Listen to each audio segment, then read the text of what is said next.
കച്ചയുമരയിൽ ചുറ്റി മിശിഹാതൻ ശിഷ്യന്മാരുടെ പാദങ്ങൾ കഴുകി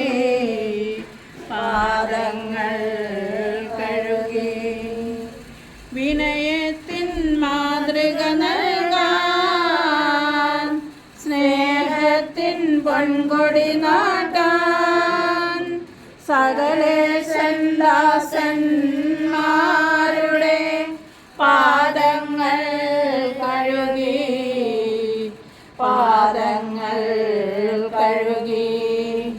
താരത്തിൽ വെള്ളമെടുത്തു വെൺകച്ചയുമര